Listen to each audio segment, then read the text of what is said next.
Hey there, happy Thursday, happy 24th of January. Welcome to the 24th episode of this 28 Days of Inspiration. It's great to see you here today. I am Amy Pat T. Colvin, and I have been running this series since January 1st. All of the videos are on my business page. Just scroll down, look for the videos tab, and you'll find all of them there. And I just wanted to say thank you, first off, for allowing me to share these ideas with you and for taking the time to listen to some or all of them. Today, what I wanted to talk about is kindness. And I was thinking about this topic for a couple of reasons. One is I was talking to somebody yesterday, working with a client who says that it's really challenging for her to be kind to herself and to be kind to her family. Just for a variety of reasons, she has trained herself or been trained by society, whatever it might be, to continually be hard on herself. And that often spills over to being continually hard on her family. And the recognition that that's taking a toll on her emotional well-being, her spiritual well-being, her physical well-being. And I wanted to talk about that a little bit.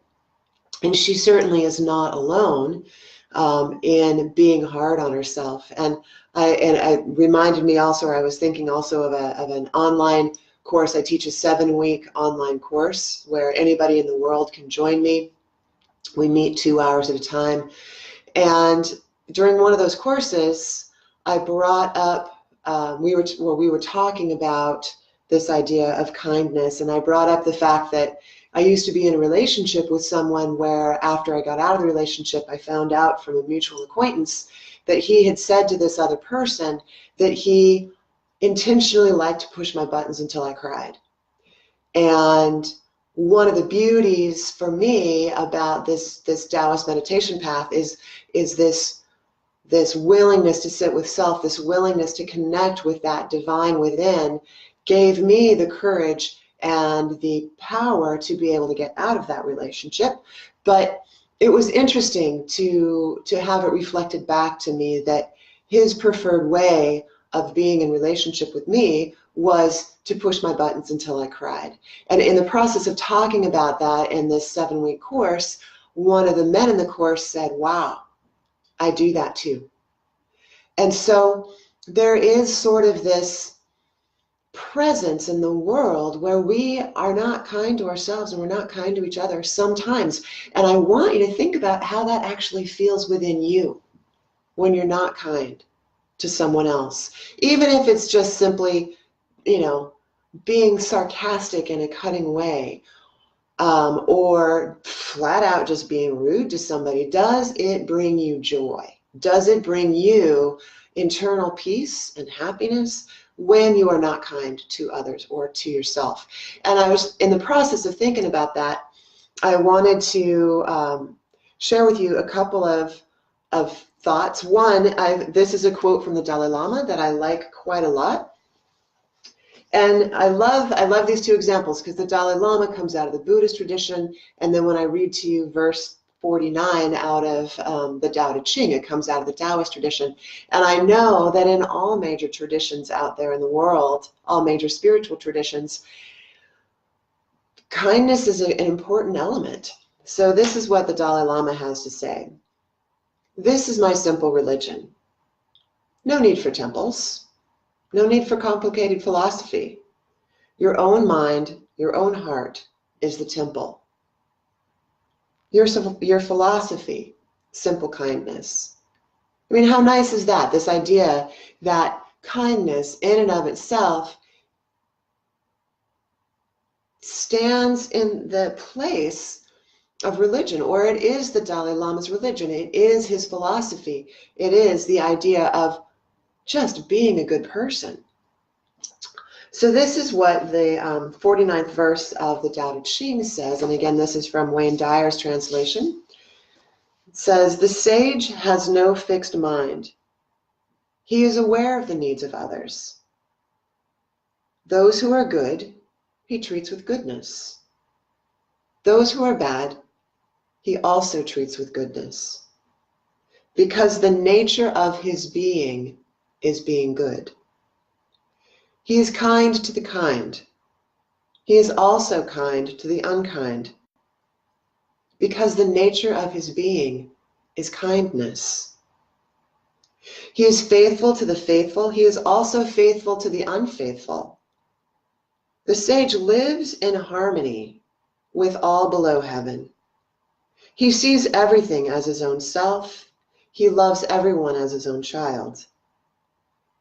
All people are drawn to him, as his heart is like that of a little child. And wouldn't it be lovely if we all had that capacity, if we were able to harmonize with the world, no matter how uncomfortable it might be? And certainly over the last few days, we have talked about ways to deal with discomfort. But if you had the capacity, when you're feeling discomfort, to settle into your heart, settle into your Dantian, be willing to be kind to yourself no matter what. Be willing to extend that kindness out to others no matter what. And I think there's tremendous value in that. But again, it takes practice and it takes courage. I was facilitating a workshop just the other night, and we were talking about this very thing, that it's not a quick fix. And also, definitely on those days that you're being grouchy, honor that grouchiness. But even if you're grouchy, consider what you're doing and what you're saying and the effect that it has on other people. And consider when you say unkind things, what it's doing to you. So take a moment and just think about someone who has recently been unkind to you. It could be someone else, it could be yourself. And contemplate whether or not that person was really happy and joyful and content in that moment that person was being unkind to you. And think about the last time you were intentionally unkind to someone else. And when you were expressing that unkindness, no matter how it came out, were you feeling uplifted and joyful and in the flow and harmony with the Tao when you were being unkind? My guess is probably not. And think about the last time that you were hard on yourself, that you were beating yourself up for not being good enough. How did you feel in that moment? My guess is probably not filled with joy and light and peace. So let's start with ourselves, because that's really all we can start with. And let's go ahead and do a really brief meditation. So drop your gaze, close your eyes, and just breathe into the belly.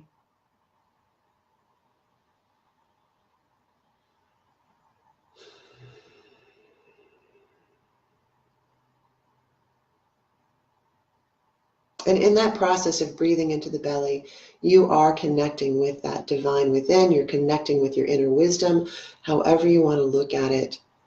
But you are connecting when you choose to breathe intentionally into your belly. You are connecting with